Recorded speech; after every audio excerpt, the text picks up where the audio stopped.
दो संख्याओं का योग 520 है, कुछ मत किया करो, जो बोला करे लिख लिया करो। a प्लस बी यानी दो संख्याएं, एक a है b है, उन संख्याओं का योग जो है वो 520 है। कोई मैंने रॉकेट लॉन्च नहीं किया, जो सवाल में बोला वो मैंने लिख दिया। वो बोला एक उनमें बड़ी संख्या है, बड़ी संख्या को आप जो मर्जी चाहो वो मान सकते हो। मैं जो मानता हूं वो मानता हूं कि बिगर यानी बड़ी, स्मॉलर यानी छोटी। तो बड़ी संख्या यानी बी मान लो, को 4% कम कर दिया जाए। अच्छा एक बात बताओ, बिगर संख्या अपने आप में 100% रही होगी, उसको 4% हमने कम कर दिया, 100 से 4 कम कर दिया तो कितनी बची होगी? बिगर संख्या यानी बड़ी संख्या अपने आप में 96% बची होगी। दूसरी बात, छोटी संख्या मैंने मान ली एस यानी स्मॉल, उसको 12% बढ़ा दिया गया तो 12% अपने आप में ये भी 100% रही होगी, 12% बढ़ा दोगे तो कितनी हो जाएगी? 112। कोई इसमें ब्रह्मास्त्र नहीं मारा है, जो सवाल में बोला है वो लिखा है सिर्फ।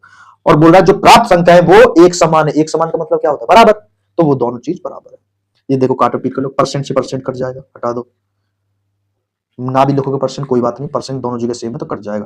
देखो 16 छिक्के 96 और 16 सत्ते 112। तो बिगर संख्या और छोटी संख्या यानी बड़ी और छोटी का अनुपात क्या आ गया? देखो बड़ी संख्या की वैल्यू कितनी है? जो 7 है वो वैल्यू नहीं है, जो भार है वो आपकी वैल्यू है 7। बी के आगे 7 है तो 7, एस के आगे कितना है? 6 तो 6। ये बड़ी संख्या और छोटी संख्या का अनुपात आ गया। बड़ी संख्या अगर 7 है तो छोटी संख्या 6 है।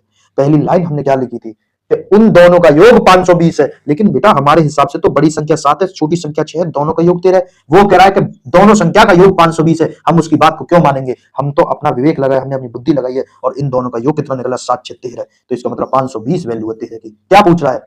उनमें छोटी संख्या कौन सी है? तो छोटी संख्या देखो ये छोटी संख्या ये तो 6 की गुना कर दो, जो पूछा उसकी गुना कर दो। बड़ी पूछता तो 7 की गुना कर देते।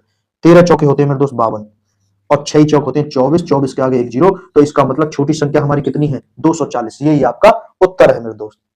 ऑप्शन नंबर सी आपका बिल्कुल करेक्ट हो गया। बहुत ही सुंदर क्वेश्चन था।